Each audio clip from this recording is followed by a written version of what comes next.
Like the Dr. Facilier, like, are you ready? I'm not. No, like I just, like if I had the masks or like the spirits just like pop up just to do that, it'd be horrifying and just nightmarish. But I mean, it would get you into that mood to like, yeah, here I am. I'm confident. Ready to go. No, that would get me in the mood to like make witch's brew. Is that just like Halloween themed swamp water? No, it's witch's brew. Oh, like I thought you were just kind of generalizing, like talking about like a drink. No. Oh, like actual literal eye of newt, like, toe of where do you find frog. A cauldron in this market? I don't know, but I'd be sure out there pounding pavement. Look, what are we doing? I don't know. You can probably prime it. You can find like, ancient occult ware at your local museum, or store-bought will do.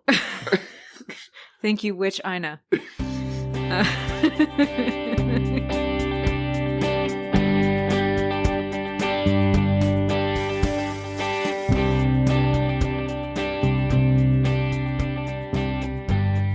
Hi everyone, and welcome to Eat a Fix, a podcast about a couple hyperfixating on obscure pop culture. I'm your co-host, Paul Unger. And I'm your co-host, Jess Unger. As a result of my ADHD, I tend to get caught up in hyperfixations easily and often take Jess along for the ride. We've been having too much fun with them, and we thought it was time to share them with you. Maybe you'll be introduced to something new, or maybe you'll find an appreciation for something you've experienced before. Welcome to the discussion. So, hyperfixations are something that tend to have a bit of a stigma attached to them. And it's only through our relationship that I've gotten a lot more comfortable being open with when I kind of get into a fixation and being okay with when it dies off eventually. Yeah. But we thought it would be a good start to the episode to kind of talk about what our current fixations happen to be. Like right this second? Right this second.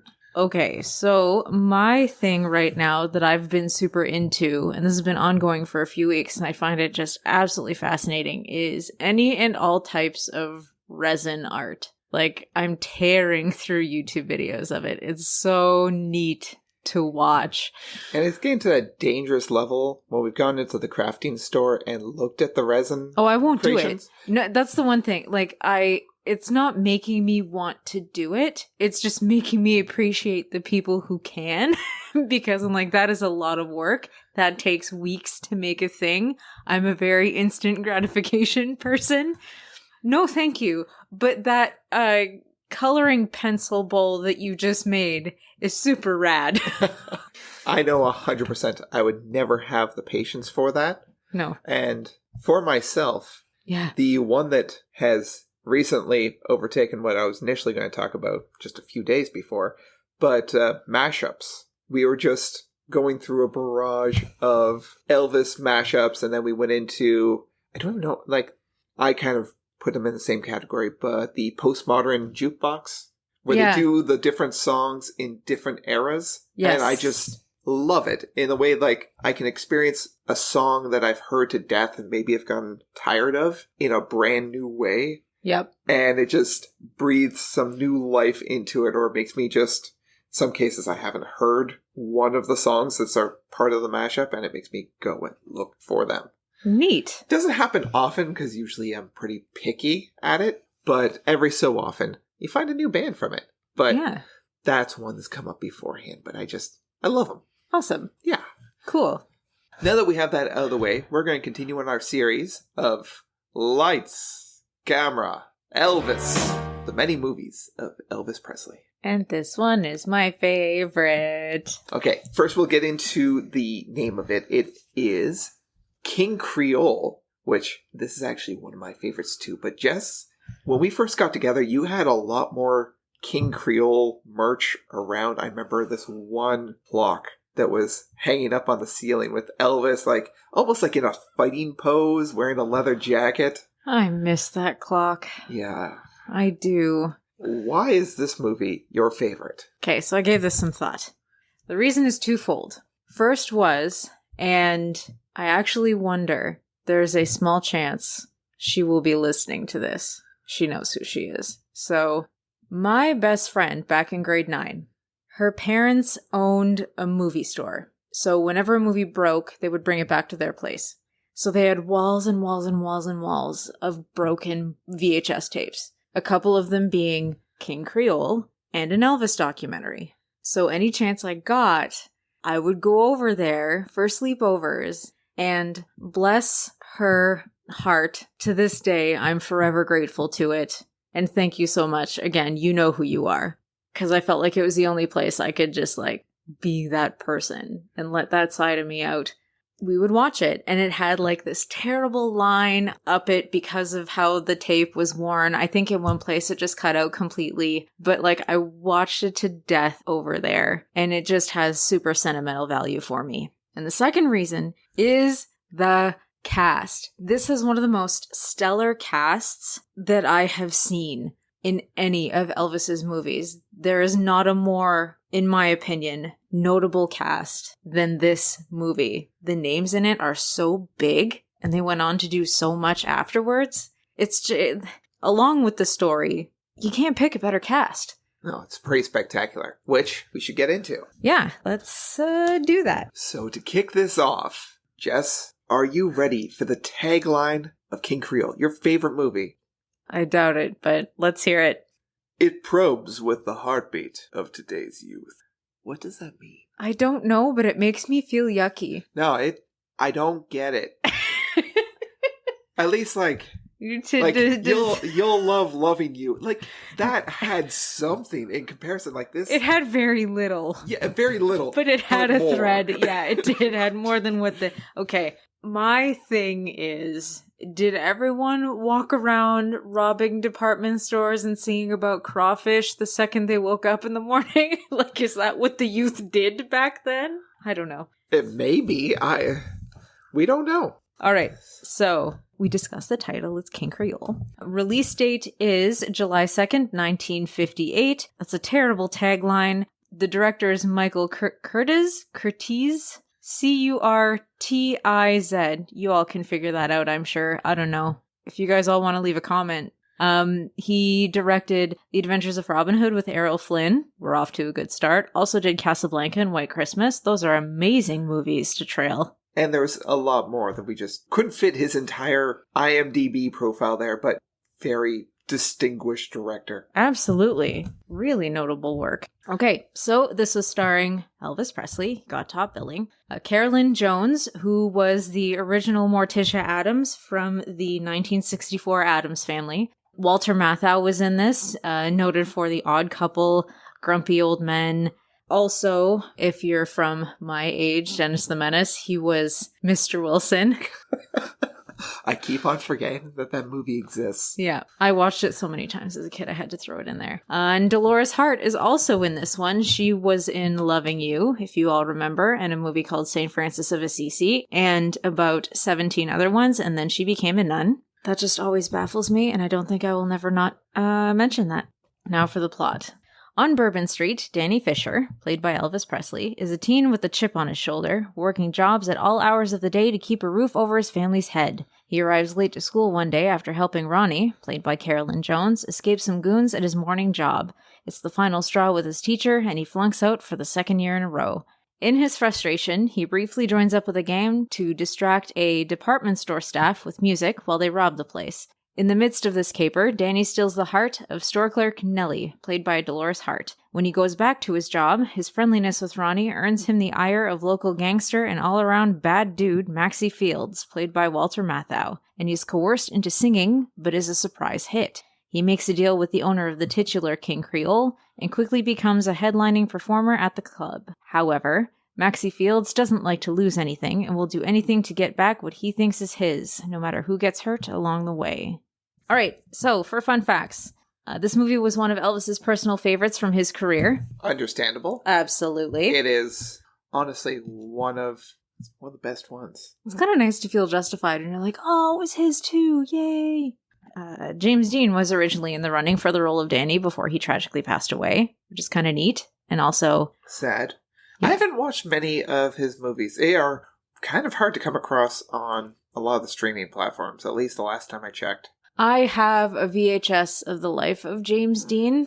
I think my grandmother gave it to me, and it was actually a really good VHS from what I remember. But I've never seen a James Dean movie in my entire life. Now, the main takeaway I have is Fry from Futurama. His outfit is based on James Dean from Rebel Without a Cause, which, character points out, he had plenty of causes.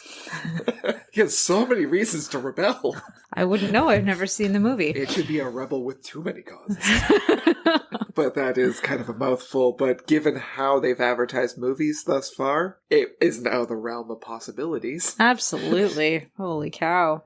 And this was the last black and white film that Elvis starred in. Neat. And is also one of the longest runtimes. Really? Yeah, which I don't mind. This movie felt shorter than some of the others that we've watched, not just in this run so far, but later on. There's somewhere I feel like I've reached a transcendent state in just coping with the mixed levels of quality. I'm not going to necessarily say bad, because there's a lot of work that goes into movies. Okay, yes. There's a varying level of quality in there, but this one always, it feels nice. Like, it feels great for the length. Like, the runtime is perfect. There's a few parts that don't really drag too much, but they go on. Probably be trimmed down if it was a modern movie. You find? Yeah. I don't know. I thought it all fit really well. And you mentioned that you had an extra fact to add. I do. Vic Morrow, who plays Shark. Oh, yes. I knew there was something about him. He is the father of Jennifer Jason Leigh. She is an actress, mostly well known for Fast Times at Ridgemont High. She is also in Hateful Eight, and she's the mom from Atypical. Oh. Yeah, that's Shark's daughter. Wow. Yeah. I thought the name sounded familiar. I looked him up. He doesn't get billing in there, but... Oh man, he should. Yeah, he does do a pretty good job. I just liked his smart alecky. I don't know. He's just so quippy and like sassy. Like he's a snot. I love him. I like him. He's a good character. Mm-hmm. So I know I have a lot of things that I wanted to talk about in this movie. Yes. But did you want to go first? Like, what was it that you, revisiting this film, not on VHS, but in... Good quality? Yeah, in standard quality DVD, which is slightly just above VHS. How did you feel? I always just have warm fuzzies watching it. The music in it is good. It's not repetitive. The tunes are catchy. Like, this isn't one where you get sick of listening to the music. It's not like Hot Dog 8 times in a row. Yeah. Oh, why did you have to bring that up? That is some psychic damage you can't undo. There's no defense for that. No, that's a lot of damage! It's going to be stuck in my head all night. Well, there you go. That's how I feel about Crawfish. Yeah. But we actually just got this one on vinyl, which I am so happy to finally have, because some of the Elvis records are showing their age and they're getting distorted just a touch. Yeah, and I've got a couple broken ones too. But it was nice to find some reprints of these, because, yeah, the soundtrack is great. I'm so excited. Lover Doll is one of my favorites. I just like every time it comes on, and I know he's using it to distract store staff and rob the place, but like, it's so jaunty. Like, I can't not like bop along to it. It's very good. The whole soundtrack is just phenomenal. It's just good. It is. Yeah. But no, for me, it's a warm fuzzy, it's a comfort movie. Which is surprising, because it does kind of fall under the noir, not quite maybe a thriller? It's considered like a crime thriller musical, which is the weirdest combination since Cop Rock. I don't know that I would consider it a musical, because in this case, there's a purpose behind the music. He is literally a singer in the movie. He's not singing for nothing. He's not like when they were on the boat and he went to go show Nellie his house. Yeah. He didn't break out into song or anything for her. That's true. But I think IMDb still does classify it technically as a musical. I wonder if that's because there's more than a certain number of songs, where it's like, if you reach X number of songs, then you need to be considered a musical. Yeah, I also don't know if it's like, if the character plays a song in it, does that just elevate it to that standard, unless it's some weird, like, Wonderwall throwaway? I think we'd have to go and see if, like, August Rush is considered a musical, because I think that would be the determining point. Okay, that's a discussion for later. Yeah, it is. I mean, I can ramble on about this movie forever, but I've been also watching it forever, so please go down your list, and I will chirp back, I guess. This is one that I know I've watched quite a few times. This is definitely my favorite Elvis movie. Is it? Yes. And that's taking into account change of habit? Yes. It's this because I have this weird soft spot for noirs. Okay, that makes sense. And then change of habit's neck and neck. Like, Okay. It's just below, but it's there. Just because that's a good movie. That's just some good fun. But You know what the commonality between them is? what's that? Nuns. Having none of that. No, but it's not. Dolores Hart ends up being a nun. And then change of habit is like 3 nuns go to help a not-for-profit doctor. Yeah. I guess the through line is Nuns. nuns. Okay. Which is, what a weird... between this and hot dog, that's what's going to be in there. There is a lot to like. The one thing that I really noticed in this is Elvis goes from being called a hoodlum in one moment and refuting it when he's getting flunked out of school. For the second year in a row. For the flimsiest of reasons is mostly like bad attitude, but... No, he sucker punched a guy who was back-talking him. And bad attitude. And bad attitude. Yeah. But that guy did too. That kid should... Anyway. Yeah. Very one-sided. Yes. And he's being called a hoodlum, and he goes like, I'm not a hoodlum, I have to work all these jobs, and it's because his dad is unable to work after the sudden death of their mother. Yeah. And he has to work multiple jobs before and after school. Like, he's hustling all the time just to keep a roof over their heads. Yep. And of course that's going to affect his school and his mood and his attitude. And right after that, he has an argument with his dad about going back to school. And then he joins up with the gang to go do crime and become a hoodlum. This is all within like 5 minutes after like being expelled, discussion with his dad, doing crime. His heart's in the right place for it, though. He basically saw them and was like, holy cow, look at all the money they're raking in. Yeah. Like, we could use that kind of money. Yeah. And if this is how to do it. And this goes actually off of Jailhouse Rock. We are back to sassy, but probably more dangerous Elvis. This kid has little to lose, and he makes some big swings. In the beginning, when he goes to his morning job, and there's some goons that are still in the bar that he's supposed to be cleaning, and they are harassing these 2 women, one of them being Carolyn Jones. Yep. Ronnie. Yep. He basically gets coerced into singing because, of course, it's Elvis and he has to sing. Yes. And Ronnie wants to leave, and these guys are being very... Belligerent, handsy. She doesn't want to be there. That situation's going to turn bad very quickly. Yep. So she goes to leave with Elvis. Elvis sees that he's going to face these 2 guys, breaks a bottle when these guys try to pursue her. It's one of those things of, this kid has not had an easy life. Like, that is the first thought that went through my head. Okay. That is his first go-to instinct. And that's fine. It's also valid because he's in a bar and there's bottles everywhere. My issue is the bottle itself and the way it broke. So it did not break jagged. It broke round. So when you go back and you look at the scene, he breaks the bottle on the table and he's holding it out, but there's nothing to... Because the label kept the bottle intact around that edge, so there's nothing jagged. It's just there's nothing to poke anybody with. No, like, what are you gonna do? Shove them? Like, what? Anyway, it was a bad prop. That's all I'm saying. It broke down a lot further than it should have. It did. But then you tie that with the heist, and afterwards, when they're divvying up the money from they're divvying up their take, Elvis low-key takes over the gang just by asserting himself and making sure that one of the gang members who has a speech impediment gets his fair share of the money. Yes. Which he wasn't getting beforehand. And he just asserts himself just by like sheer masculinity and takes over this from Shark.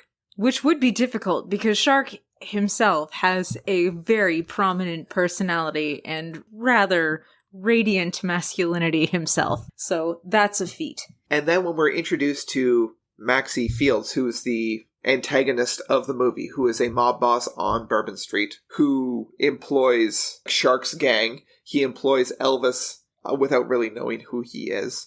And he has control over Ronnie. Yeah. And when he's forced to go up on stage and sing, Elvis basically looks at this mobster who is feared by people all around Bourbon Street. They've actually build him up rather well as being intimidating. Yes. And he sings a clapback song staring him down. It's so good. It's just so good. When I finally was paying attention to the words and like looking at how he's handling it, I'm like, this is good. Okay, but did you see, and then in the corner, did you see Ronnie smirk herself? Yeah. Where she's like, haha, you nard. I told you he could sing. Like, it's really well done in just showing that devil-may-care attitude he has. Yes. And how he's really not afraid of anything when he has to do it. He just wants to make sure that he's doing stuff for the right reason.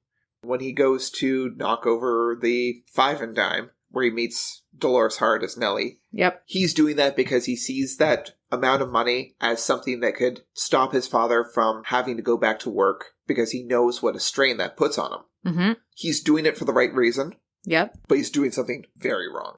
When he goes to go with Shark's gang to knock over the pharmacy and try and get money from the boss of the pharmacy who's giving his dad a hard time. Mm-hmm. Again, he's doing that to put that guy in his place and ends up hanging back at the last minute just because that morality finally comes over him. Yep. But he's willing to do anything as long as he thinks it's right. And it's a movie, it's very dramatic for the 50s, but it kind of seems realistic. It doesn't seem out of place.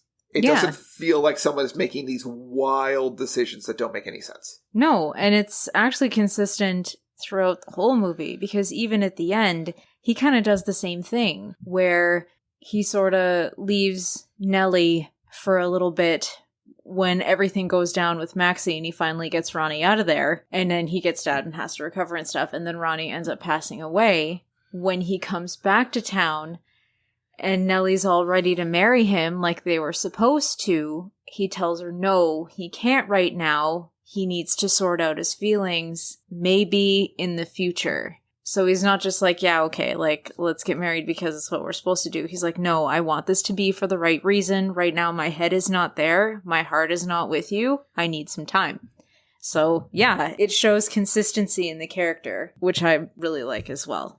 So, Elvis as Danny, fantastic. Yes. Carolyn Jones as Ronnie is also fantastically played. Oh, like, definitely. From when you meet her, she is in this bar, just dead-eyed. She's broken. But the second that anyone has an opening, she is verbally vicious. She throws out quips and insults at the drop of a hat to these people who she feels like she has no power over. Mm-hmm. And it's just really well done. My only gripe, and this is also just product of the time, and probably just maybe, I don't know, script director, whoever made all the decisions along the way. But she throws herself at Elvis at every twist and turn.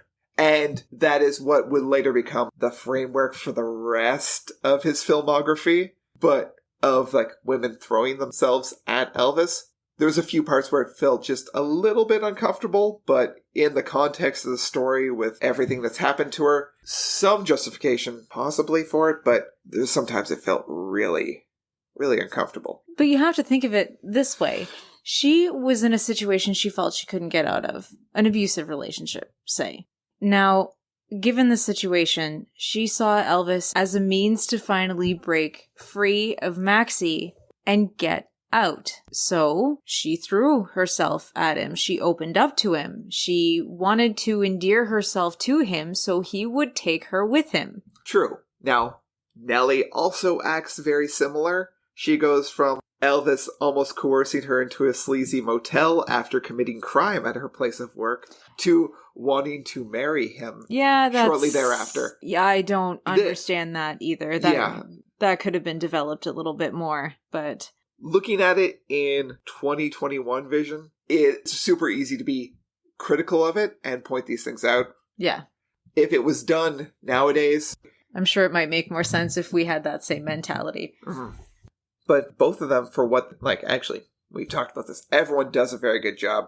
Walter Matthau does a very great job and beats the heck out of Elvis with a chair, which You can take his entire acting career and boil it down to he beat Elvis with a chair to the point where, like, it splintered apart. I know it's like a balsa wood thing, and knowing that there is a take where he got hit by the chair so hard after Elvis had eaten this hearty lunch that Walter hit him with this chair, splintering into pieces, and Elvis threw up.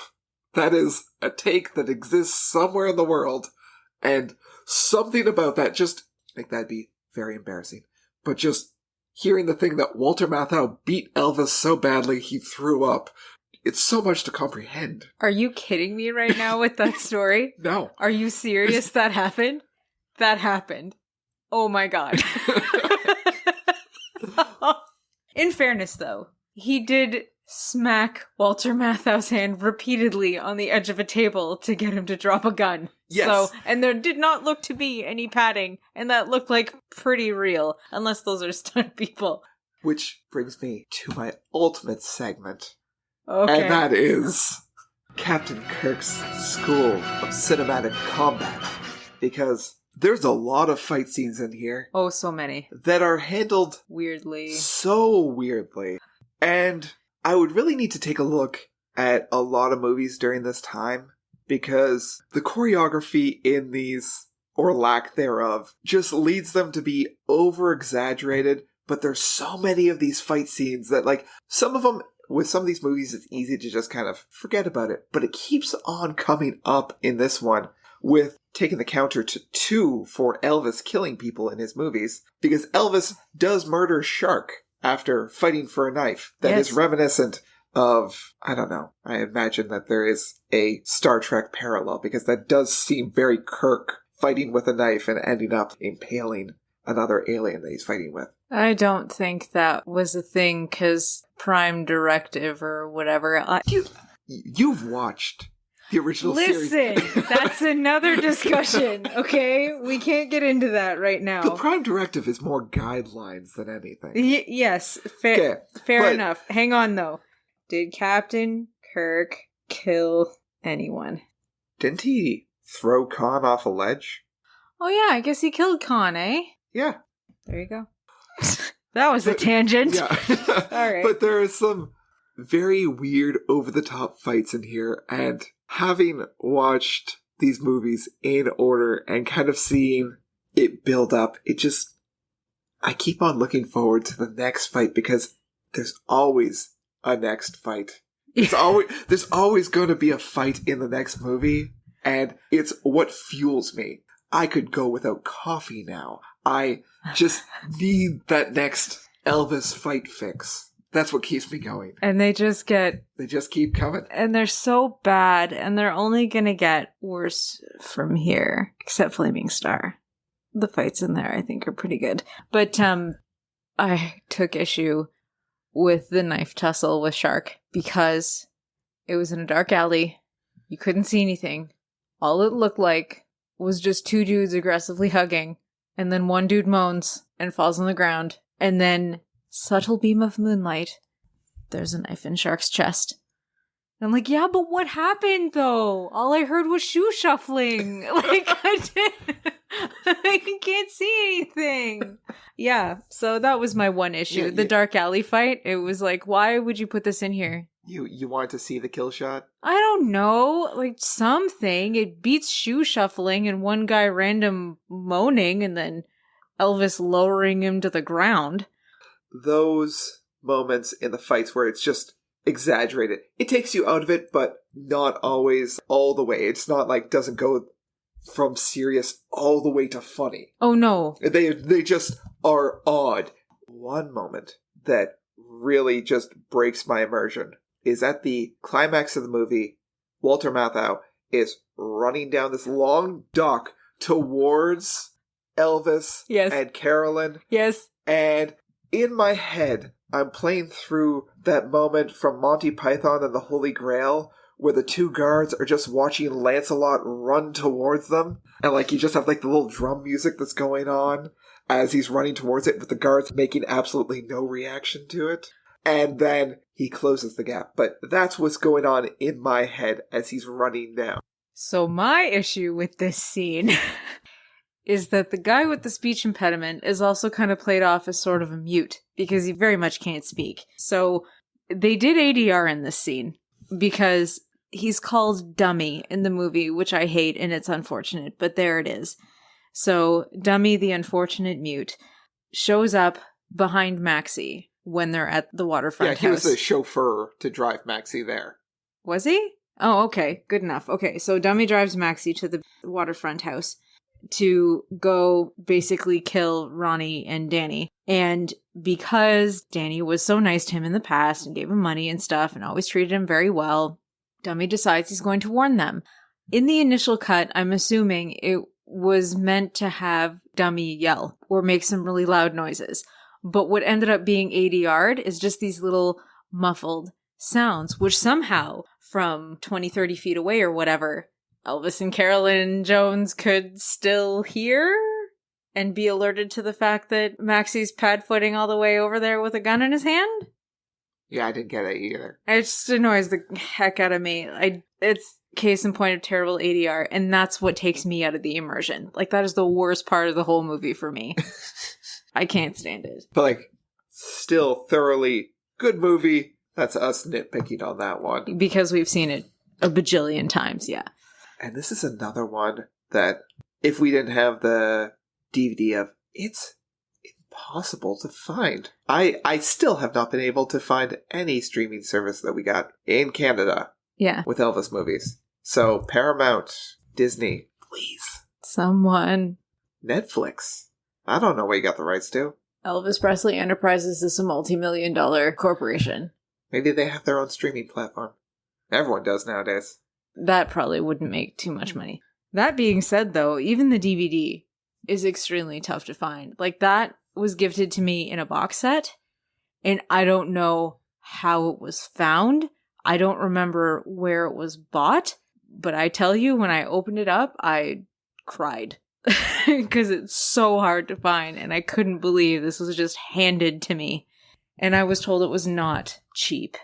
No, I remember earlier this year, there was a limited Blu-ray run done of King Creole. I remember looking into it, and by the time I found out about it, remembered to actually follow through and click on it, I unfortunately found out that a limited run means it's gone. So I still do have a reminder set for it eventually, one day, when the planets align, but that was it. Aww, that would have been amazing. Maybe someday. It's okay. We got the vinyl. But this would still be one movie I'd recommend that you check out. Even if you're not an Elvis fan, this is just a solid movie. I wasn't able to find a validated claim, but there was rumors just based off of the critics of the time that said he might be up for an Oscar for it. Now, he was never nominated for that. I wasn't able to back that up. This is an IMDb post. And I think another blog post I found that kind of... No, I heard that too, actually, in a documentary or two, or in a video somewhere, that he was, and then something about it, the Colonel buggered it up again, and he missed out on the nomination. But it is a solid film. Absolutely. Definitely. Catchy tunes, really good story. It actually does make you feel things. Carolyn Jones is phenomenal in it. And, you get to see Elvis punch the daylights out of Mr. Wilson. Yeah. Which is kind of cool. And then Mr. Wilson clobber Elvis with a chair. Apparently till he throws up. All around, just so many good reasons to watch it. Stellar film. Stellar film. So, which film do we have coming up next? Apparently it's GI Blues, which makes me a little bit sad because I was kind of hoping it was Flaming Star. But with GI Blues, we get to see when the Colonel starts capitalizing on the fact that Elvis was in the army for a brief period of time. And you bet your army boots we're going to be sticking a clip of that titular song in there because, oh boy, it's a doozy. Yay! Yeah. Elvis babysits in it. I don't know how to handle that. Well, you're going to find out soon enough. So that'll do it for us this time. Thank you so much for listening. And I don't know if that was made clear before, but we're going to be uploading every 2 weeks just to give us a little bit of time to actually fine-tune these episodes. We have children. One of them is under a year old. We hope you will cut us some slack. and we hope you'll join us next time. And remember, like what you like, no matter what the mean kids say. Big thank you to Ethel and the Androids for the use of their song Used to Know You for the intro and the outro. You can find the link to their SoundCloud in the show description, as well as all our links to our social media. And thanks for tuning in and listening to our podcast. If you like the show, be sure to review and subscribe on the podcast platform of your choice.